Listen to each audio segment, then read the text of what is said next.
ಅದೇನೋ ಅಂತಾರಲ್ಲ, ಮಾಡಬಾರ್ದು ಮಾಡಿದ್ರೆ ಆಗಬಾರ್ದೇ ಆಗತ್ತೆ ಅಂತ. ಅದಕ್ಕೆ ಸ್ಪಷ್ಟ ಉದಾಹರಣೆ ರೇಣುಕಾಸ್ವಾಮಿ ಕೊಲೆ ಪ್ರಕರಣದ ಆರೋಪಿ ದರ್ಶನ್. 48ರ ಹುಟ್ಟುಹಬ್ಬದ ಆಚರಣೆಯ ಖುಷಿ ಮುಗಿಯುವಷ್ಟರಲ್ಲೇ ಆರೋಪಿ ದರ್ಶನ್ಗೆ ಮತ್ತೆ ಸುಪ್ರೀಂ ಕೋರ್ಟ್ ಸಂಕಷ್ಟ ಎದುರಾಗಿದೆ.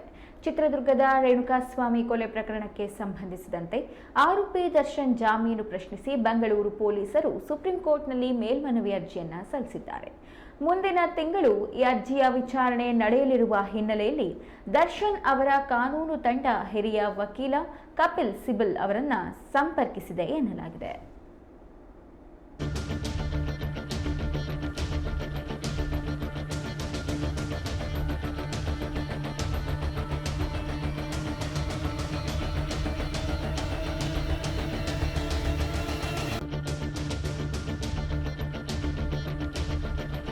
ಮಾರ್ಚ್ 18ರಂದು ಸುಪ್ರೀಂ ಕೋರ್ಟ್ನಲ್ಲಿ ಮೇಲ್ಮನವಿ ವಿಚಾರಣೆ ನಡೆಯಲಿದೆ.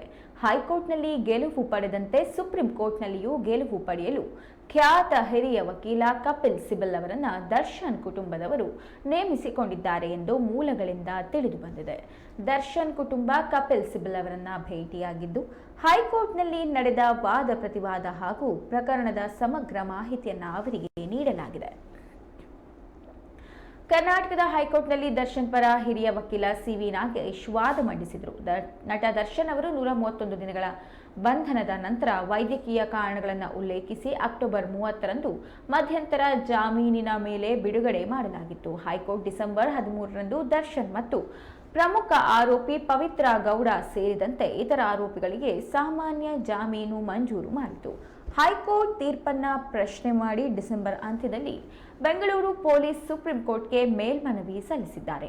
ವಕೀಲ ಅನಿಲ್ ನಿಶಾನಿ ಮುಖಾಂತರ ಮೇಲ್ಮನವಿ ಸಲ್ಲಿಸಿರುವ ಸರ್ಕಾರ ಬರೋಬ್ಬರಿ 1492 ಪುಟಗಳ ಕಡತಗಳನ್ನು ಸಲ್ಲಿಕೆ ಮಾಡಿತ್ತು. ಸೆಪ್ಟೆಂಬರ್ನಲ್ಲಿ ಬೆಂಗಳೂರು ಪೊಲೀಸರು ಪ್ರಕರಣಕ್ಕೆ ಸಂಬಂಧಿಸಿದಂತೆ 3991 ಪುಟಗಳ ಸಮಗ್ರ ದೋಷಾರೋಪ ಪಟ್ಟಿಯನ್ನು ಸುಪ್ರೀಂಗೆ ಸಲ್ಲಿಸಿದ್ದಾರೆ.